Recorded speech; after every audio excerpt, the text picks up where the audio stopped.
Hey guys, David here. Welcome to Digital Outlook, where you're gonna find the best community in all of crypto. In today's video, the SEC absolutely capitulates. So guys, without further ado, why don't we get to it?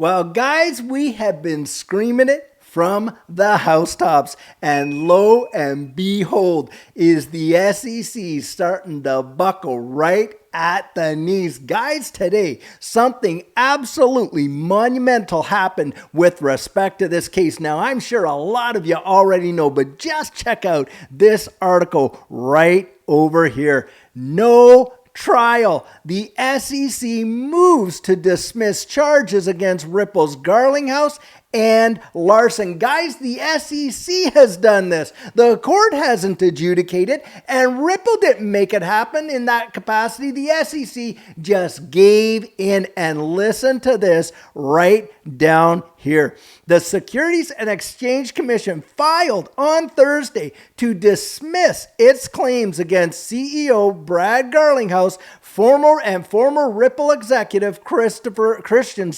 Larson.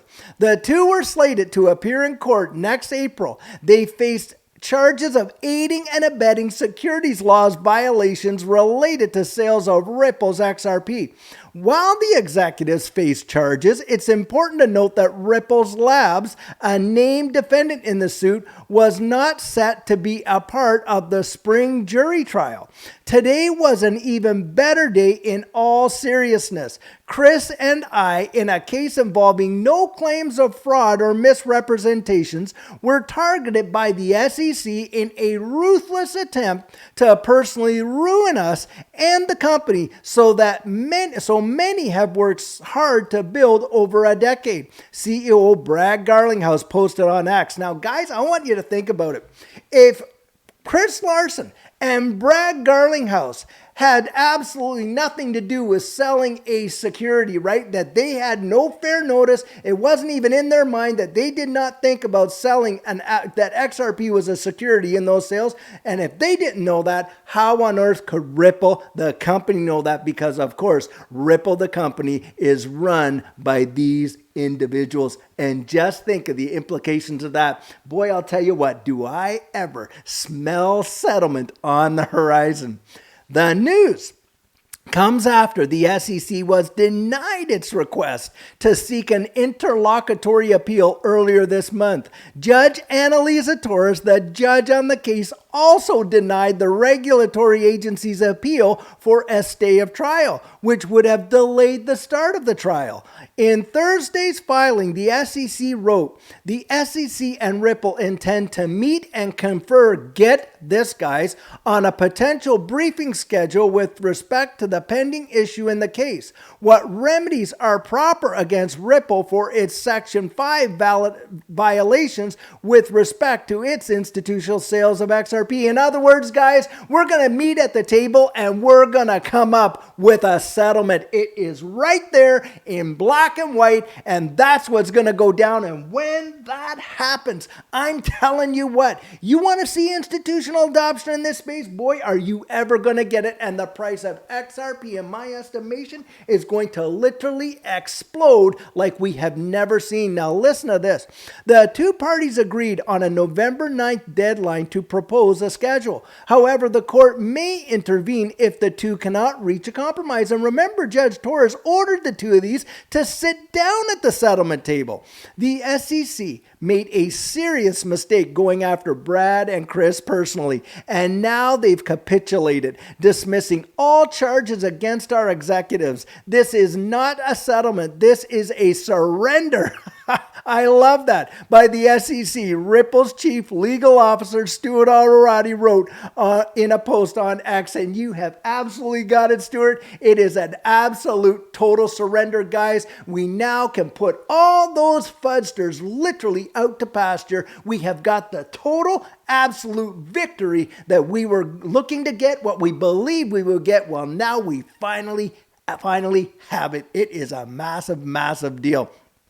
Now, listen to this. Earlier this year, Judge Torres ruled in a summary judgment that the programmatic sale of Ripple's XRP token did not count as an investment contract, dealing a blow to the SEC in its years-long fight against the crypto company. Therefore, the vast majority of individuals who purchased XRP from digital asset exchanges did not invest their money in Ripple at all.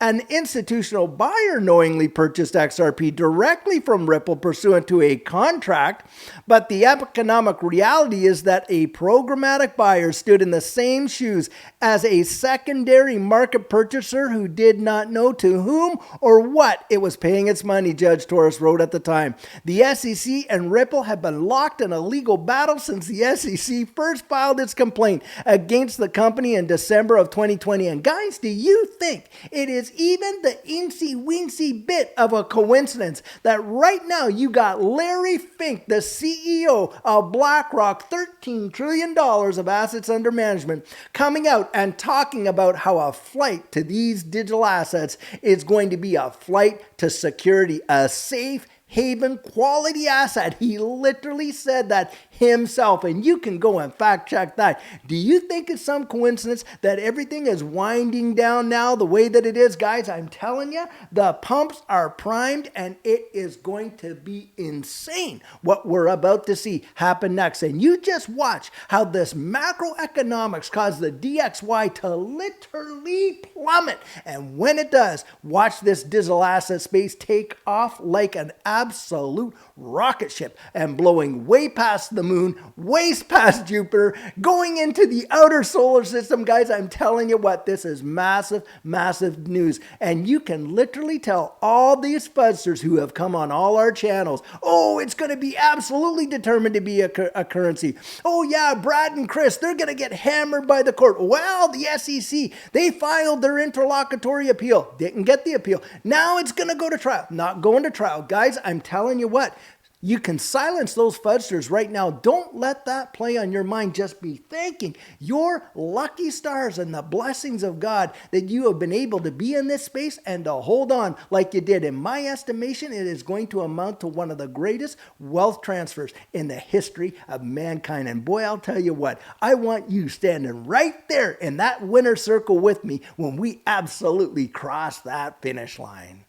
So guys, just like today's news, this space can change on a dime. That's why it's so vitally important for you to have your plan in place before it absolutely takes off. And what our coaching program offers, that is where you and I can meet personally, one-on-one for 1 hour over Zoom. And during that time, I share with you our personal journey in that last bull run and what enabled Judy and I to experience some amazing financial success. I share with you the mistakes we made so that you don't have to fall into the same pitfalls we did. We take a look at your portfolio and make sure that it's balanced towards your goals, and we work together to develop your exit strategy. We can even get your assets off an exchange and onto a hardware wallet, along with delivering to you some amazing techniques that are really going to help you in this space.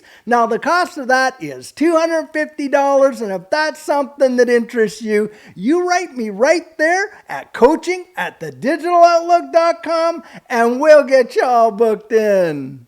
So guys, this is the video I have for you today, and as always, I truly hope that you enjoyed it. Now, many of you know I'm not a financial advisor, and this isn't financial advice, but if you found value in it, if you'd hit that like and subscribe, I'd appreciate it. And hey, don't forget to put your comments right down there in the comment section and hit that notification bell so that you don't miss out on any of our regularly released videos. So, In the meantime, and in between time, stay safe, be blessed, and I'll catch you in the next one.